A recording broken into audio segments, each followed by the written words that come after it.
2018 সালে ব্রাহ্মণবাড়িয়া আশুগঞ্জ গোল চত্বর থেকে সরাইল বিশ্ব রোড হয়ে আখাউড়া পর্যন্ত 51 কিলোমিটার মহাসড়ক 2 লেন থেকে 4 লেনে উন্নীতকরণের কাজ শুরু করে ভারতীয় ঠিকাদারি প্রতিষ্ঠান অ্যাফকনস ইনফ্রাস্ট্রাকচার লিমিটেড।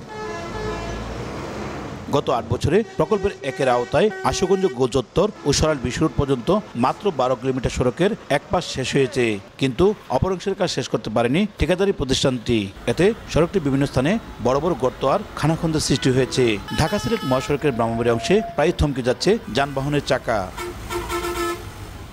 দীর্ঘ যানজটের মাত্রা হবিগঞ্জের মাধবপুর ও কিশোরগঞ্জের ভৈরবে গিয়ে পৌঁছায়। যাত্রী ও পরিবহন চালকরা পড়েন চরম ভোগান্তিতে।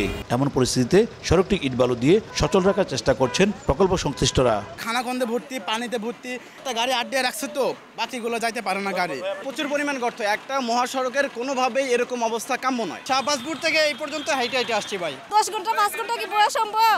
রাস্তা খারাপ, লোড ট্রাকগুলো আসতে পারে না, রাস্তায় ফাইসা যায়, এর জন্য জাম হয়। সাময়িকভাবে হলেও আমাদের এলাকার মানুষের ভোগান্তি দূর করার জন্য এটা ফিলিংটা করে দেওয়া হোক, যাতে মানুষের কষ্ট হয়। বাসগুলি ড্যান্সিং করে নাটকের মতো অভিনয় বাসগুলি করছে।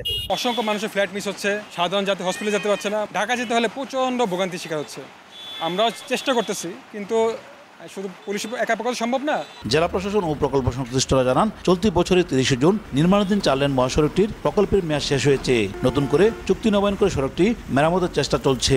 আশুগঞ্জের মোড়টা এবং এই যে বিশ্বরোড চৌরাস্তা এই পর্যন্ত যে খানাখন্দগুলো আছে এগুলা ভরাট করে রাস্তাটা চলাচলের জন্য উপযুক্ত করে দেওয়ার চেষ্টা করা হয়েছে আর কি। প্রকল্পটির মেয়াদ 2025 সালের 30 জুন শেষ হয়েছে।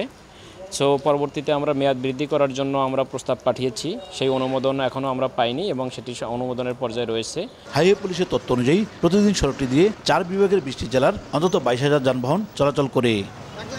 উজ্জ্বল চক্রবর্তী, সময় সংবাদ, ব্রাহ্মণবাড়িয়া।